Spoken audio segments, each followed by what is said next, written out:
Dillian the Body Snatcher right here. It's a champ. Big up to Sporting Icon. Subscribe. Otherwise, I might pay you guys a visit.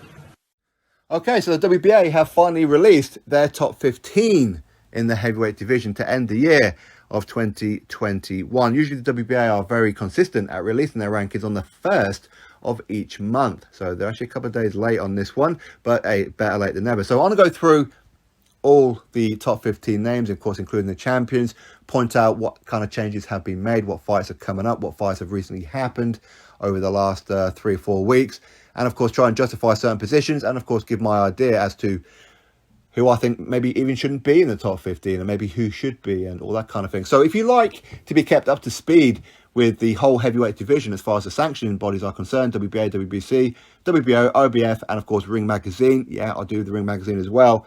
And if you'd like to be kept up to speed, and of course if you're a boxing fan, make sure you are subscribed. Nobody else here on YouTube does this each and every month except moi. Maybe for good reason, I don't know. Anyway, WBA have been consistently over the last 12 to 18 months being absolute garbage. No, change the word garbage to shit. Okay, that's the reality of it. They have been absolute pony. They really have. But they are starting to improve a little bit. Better late than never, because obviously the ABC organisation have threatened the WBA to refuse to sanction any bouts in the United States of America. So of course now WBA are in overdrive trying to improve certain things. They've now removed the interim positions and quite a few other bits, so we have to wait and see what's going on. The top 15 for this month ain't great, but it's a vast improvement compared to what it has been for quite some time. Okay, anyway, let's go through the top 15, starting off with the champions. Yeah, champions. Oleksandr Usyk is the WBA super champion, but of course he also holds the WBO, IBF and IBO. For anybody who puts any stock into IBO, personally I don't, but some of you may well do. Oleksandr Usyk does of course have that rematch with Anthony Joshua pending, coming up, unless of course there's some kind of step aside deal, which I've heard that there might be. We'll talk about that in another video. Trevor Bryan, the WBA regular world heavyweight champion, that absolute goofball, one of the most inactive fighters there is.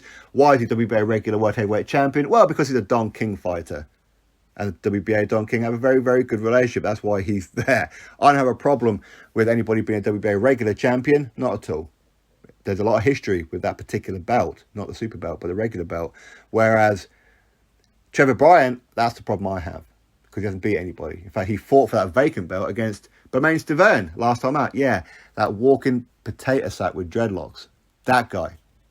How did either of them deserve a WBA regular world heavyweight title shot is beyond me. Is it coincidence that both of these were Don King fighters or are Don King fighters? No, it's no coincidence in my opinion. WBA are either corrupt or incompetent. One of the things, either way, they should be getting Trevor Bryan to fight somebody in the top 15 to justify him being that champion. Forget about his whole manual char crap, and no one cares about that. Okay, number 1 is Daniel Dubois, and I will go back through some of these in a minute. So number 1, Daniel Dubois. Number 2, Michael Hunter. Number 3, Robert Helenius. Number 4, Hughie Fury. Number 5, Anthony Joshua. Number 6, Deontay Wilder.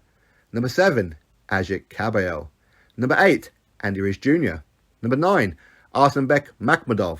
Number 10, Zhan Kotzebue. Number 11, Martin Bakole. Number 12, Filip Hrgovic. Number 13, Joseph Parker.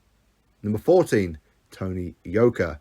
And number 15, Mark the living legend, Mori, number 15. So that is the top 15 for the month of December. And of course, close out the year of 2021. So changes that have happened. Mark Mori has actually been dropped by 6 positions. Not that Mark Mori should have been in the top 15 to start with, but we all know why he's there. So somebody can fight him and say, well, I've just beaten the top 15 of WBA. That's why I justify my position. It's complete bollocks. But Mark Mori, this is a guy who learned how to box on YouTube. He fell over when he fought David Haye after David Haye was out for 3 years.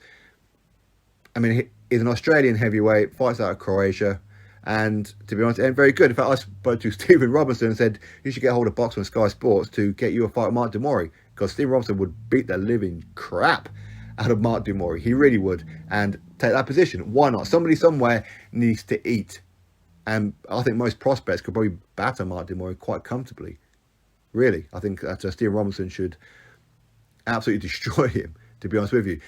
If not, maybe a David Adelaide could do it, or a Fabio Wardley, or Alan Babbage, or somebody. Get Dave Allen on the case. Somebody somewhere needs to eat.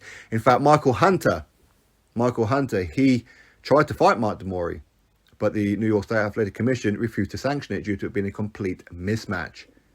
But of course, either way, Michael Hunter is number 2, but had they taken into account the fact that he got a draw against, was it Jerry Forrest, I think it was, basically a guy who he fought already and defeated, but now he got a draw. Now, I didn't watch the fight, but apparently he looked absolutely garbage. Okay, so either way, he got a draw last time out. Michael Hunter, I'd like to see him fight a live wire. I'm still annoyed that he turned down Filip Hrgovic for the IBF mandatory position. I am, but now he's got a draw, and it is fighting absolute cab drivers. In comparison to who he could be fighting, is probably the fair way to say it.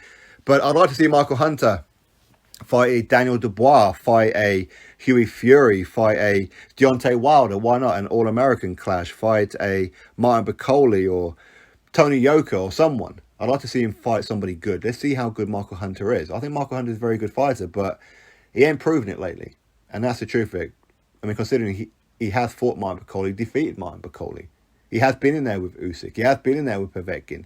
He has been in there with Kuzmin and whatever. So he has tested himself, but lately, since he joined Triller, he seems to have lost his bottle. Is Hasim Rahman still part of his team? I don't know, is the answer. I heard that he wasn't in his corner of his last fight. Robert Helenius, WBA gold champion, number 3 position. Robert Helenius is on a bit of a comeback, really. I mean, he got 3 losses on his resume. No disgrace losing to, say, Dillian White, of course not. But is there a disgrace losing to Yuan Duapa? Yeah, albeit he was winning that fight and then got clipped. And it's the heavyweight division, it happens. And of course, he lost to Gerald Washington. Now, Gerald Washington is not brilliant, but he's okay. So no great shame in losing to Gerald Washington. But at the same time, I thought Robert Helenius would have defeated him, to be fair. But he has since fought Adam Kownacki back-to-back and won. First time he caught Kownacki with a decent punch, which of course then won the fight, but in the rematch, he just totally dominated and out-jabbed, out-boxed, out-punched Adam Kownacki.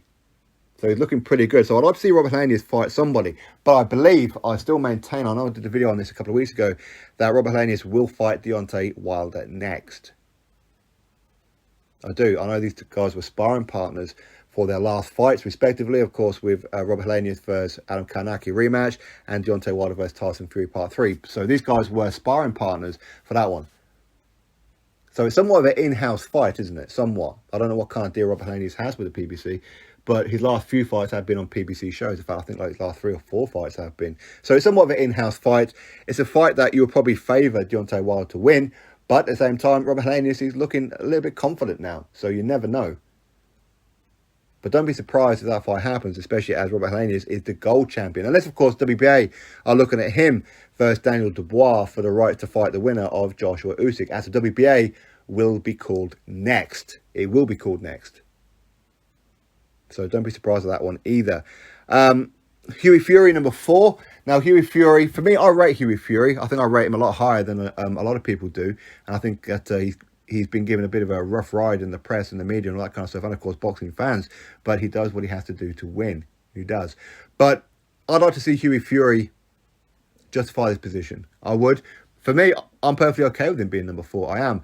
But I'd like him to prove it to everybody else that he's a number 4 position or even higher by fighting somebody in the top 15. I'd like to see Hughie Fury maybe resurrect that fight that he was supposed to have had with Andy Ruiz Jr.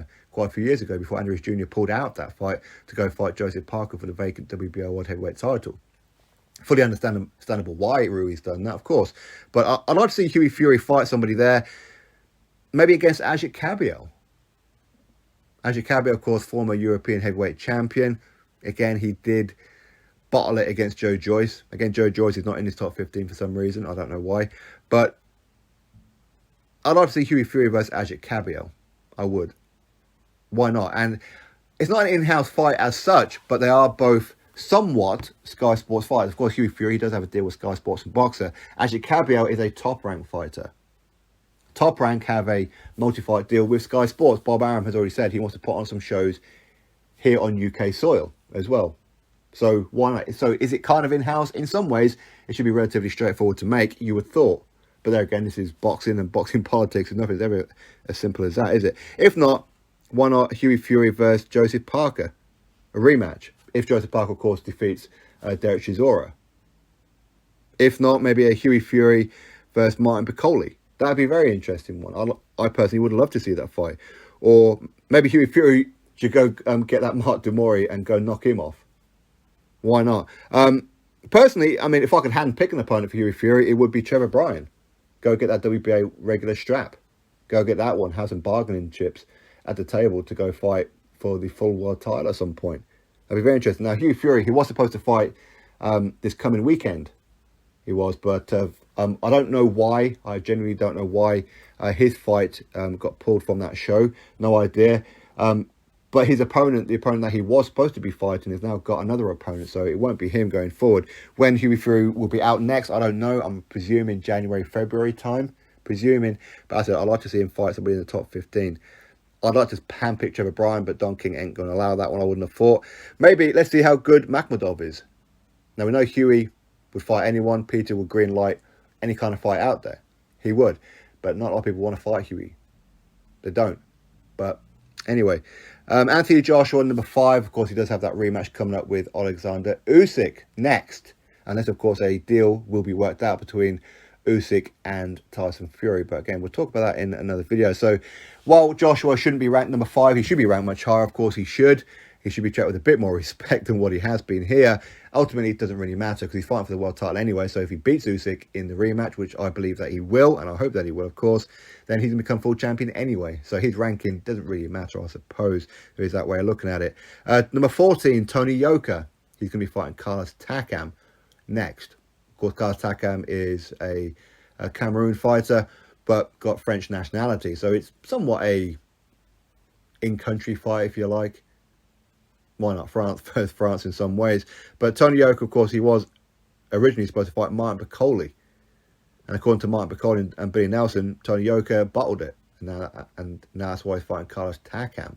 But anyway, so as far as the changes are concerned, there's only a couple here and there. Arsenbek Makhmudov, he's been boosted from number 13 to number 9. Or number 12 to number 9, sorry. So he's been moved up to 3 positions. Hey, has he had a fight? To be honest, I didn't think to look, to be honest with you. But he's 13-0. And he's knocked out everybody that he's fought. He looks pretty good. In fact, he offered Deontay Wilder absolutely mega millions to fight him. Deontay Wilder didn't want to do it for whatever reason. So his backing team, Makhmudov's backing team, have got a few quid. Okay, so they're not short of a bob or two. But I'd like to see Makhmudov fight anybody in this top 15. Anybody. I'd like to see him justify this position. Of course, he's 13-0. There's some other undefeated fighters on here as well. Filip Hrgovic, that'd be a very interesting fight. Would either one of these guys want it? I wouldn't have thought so, but I'd like to see it. Go fight undefeated Tony Yoka or undefeated Zan Kostabuski, etc., etc. But anyway, as far as the changes are concerned, WBA still shitbags, if we're being brutally honest. They still haven't got it right, but it's looking much better than what it done only a couple of months ago. So I do have to give them a bit of props that they are improving somewhat. Do you agree? Do you disagree? Are there certain fighters that you think should be in the top 15? I mean, for me, I think that Joe Joyce should be somewhere in the top 15. I really do. But why is he not? I don't know. Maybe he's not paying the sanction fees. We do know the WBA like to rank people based on their sanction fees, based on being petitioned, based on it historically, if they're a Don King fighter or not. It seems that the WBA have a very good relationship with the PBC nowadays. And that as well. Boxing politics, what can you do about it? Anyway, drop your thoughts below, click thumbs up, and of course subscribe. Catch you on the next video.